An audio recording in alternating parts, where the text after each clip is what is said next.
Hello friends, అందరికీ నమస్కారం. Welcome back to our channel. ఏపీలో చాలామంది కొత్త పెన్షన్లకు దరఖాస్తులు చేసుకోవడం కోసం ఎన్నో రోజుల నుంచి ఎదురు చూస్తున్నారు.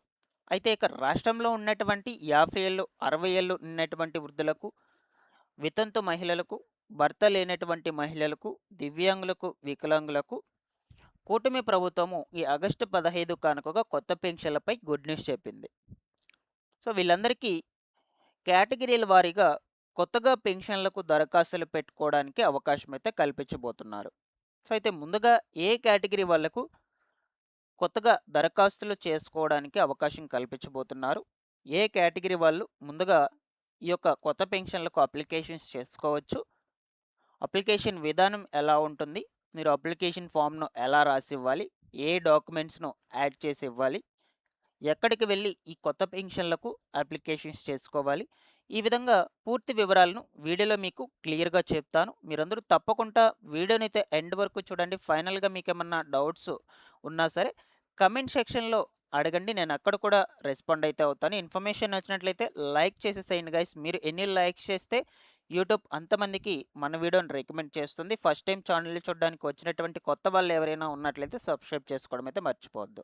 లేట్ చేయకుండా టాపిక్‌లో గనుక వచ్చేసినట్లయితే, కూటమి ప్రభుత్వము ఏపీలో ఉన్నటువంటి కొత్త పెన్షన్ల కోసం ఎదురుచూస్తున్నటువంటి లబ్ధిదారులందరికీ ఈ ఆగస్టు 15 కానుకగా గుడ్ న్యూస్ అనేది చెప్పిందనమాట. అయితే 50 ఏళ్ళు, 60 ఏళ్ళు ఉన్నటువంటి వృద్ధులకు, వితంతు మహిళలకు, అలాగే ఒంటరి మహిళలకు, భర్త లేనటువంటి మహిళలకు వీళ్ళందరికీ కూడా కొత్తగా పెన్షన్లకు దరఖాస్తులు చేసుకోవడానికి అవకాశం కల్పించబోతుంది. అయితే ముందుగా ఏ కేటగిరీ వాళ్ళకు అప్లికేషన్స్ చేసుకోవడం కోసం అవకాశం ఇస్తున్నారు, అప్లికేషన్ విధానం ఎలా ఉంటుంది, అప్లికేషన్ ఫామ్ను ఎలా రాసివ్వాలి అన్న వివరాల గురించి ఇప్పుడు మనం క్లియర్‌గా తెలుసుకుందాం. సో అయితే ప్రస్తుతము రాష్ట్రంలో స్పౌస్ పెన్షన్లకు సంబంధించి దరఖాస్తులు అనేటువంటివి జరుగుతూ ఉన్నాయి. అసలు first of all spouse pension category అంటే ఏంటి? సో చాలామంది కూడా స్పౌస్ పెన్షన్ కేటగిరీ, అలాగే వితంతు పెన్షన్ కేటగిరీ 2 కూడా ఒకటే అని అనుకుంటున్నారు. సో ఇవి 2 కూడా ఒకటి కాదు. సో స్పౌస్ పెన్షన్ కేటగిరీ వేరు, వితంతు పెన్షన్ కేటగిరీ వేరు. స్పౌస్ పెన్షన్ కేటగిరీ ఏంటంటే, సో ఆల్రెడీ వాళ్ళ యొక్క భర్త పెన్షన్ తీసుకుంటూ ఉంటారు. సో పెన్షన్ తీసుకుంటూ అనుకోని కారణాల వలన అతను గనక మరణించినట్లయితే, ఆ వాళ్ళ భర్త తీసుకుంటున్నటువంటి పెన్షన్‌ను భార్య పేరు మీదకు ట్రాన్స్‌ఫర్ చేసి ఇవ్వటాన్ని స్పౌస్ పెన్షన్స్ అంటారనమాట. వీటికి సంబంధించి ప్రతి నెల మనకు 1వ తారీఖు నుంచి 15వ తారీఖు వరకు కొత్త వాళ్ళకు అవకాశం అయితే ఇస్తారు.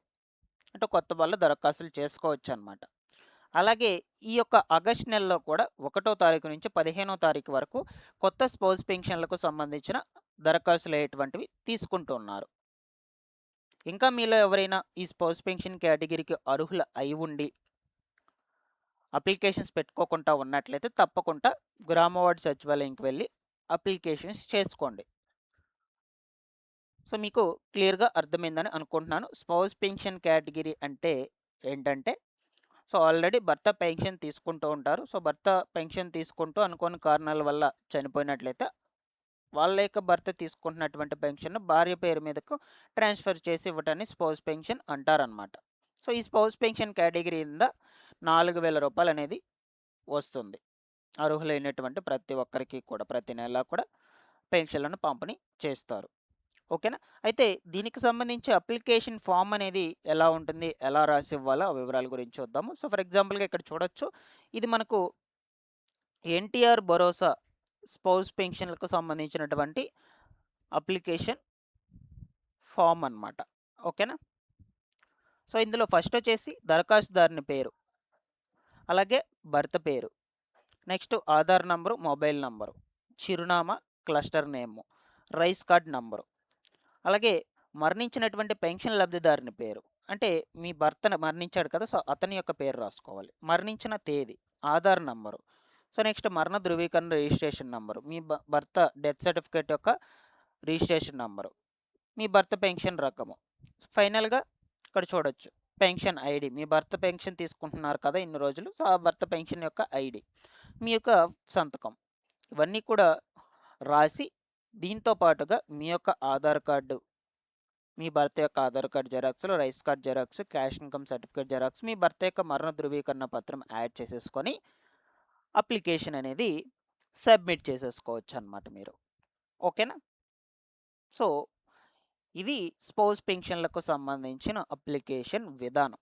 సో, ఇంకా ఎవరైనా చేసుకోకుండా ఉన్నట్లయితే ఈ నెల 15వ తారీఖు లోపల అప్లికేషన్స్ అనేటివి చేసేసుకోండి.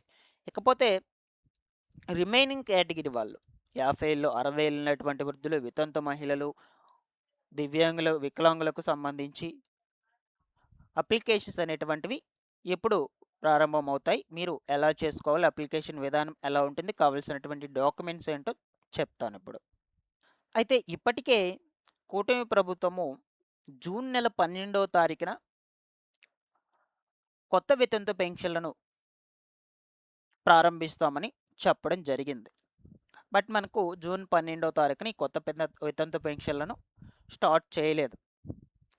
సో, అప్పుడు చాలామంది కూడా వెయిట్ చేశారు ఖచ్చితంగా స్టార్ట్ చేస్తారని. బట్ మనకు కొన్ని కారణాల చేత వాయిదా వేయడం జరిగింది. అయితే మనకు ఒక రానున్నటువంటి నెల రోజుల్లో ఈ కొత్త వితంతు పెన్షన్లకు మళ్ళా అవకాశం అయితే కల్పించబోతున్నారు. ఇప్పటికే ప్రభుత్వాధికారులు సర్వే అనేది నిర్వహించి ఎంతమంది అర్హులు ఉన్నారు అని కూడా గుర్తించి ఉన్నారన్నమాట ఈ వితంతు పెన్షన్లకు సంబంధించి. సో, వీళ్ళందరికీ కూడా రానున్నటువంటి ఒక నెల రోజుల లోపల అప్లికేషన్స్ తీసుకొని అర్హులను, అనర్హులను గుర్తించేసి పెన్షన్లు అయ్యేటువంటి వాటిని పంపిణీ చేస్తారు. ముందుగా వితంతు మహిళలకు అవకాశం అయితే ఇస్తారండి అప్లికేషన్స్ చేసుకొని పెన్షన్లను పొందడానికి.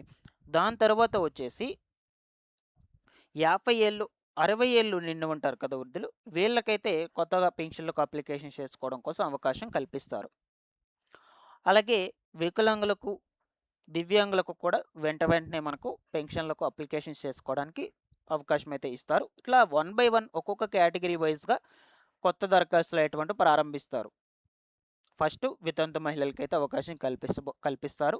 ఓకేనా? సో, వీళ్ళకి సంబంధించి ఈ నెలాఖరు లోపల లేదా సెప్టెంబర్ మొదటి వారంలో పెన్షన్లకు సంబంధించిన అప్లికేషన్స్ స్టార్ట్ అవుతాయి.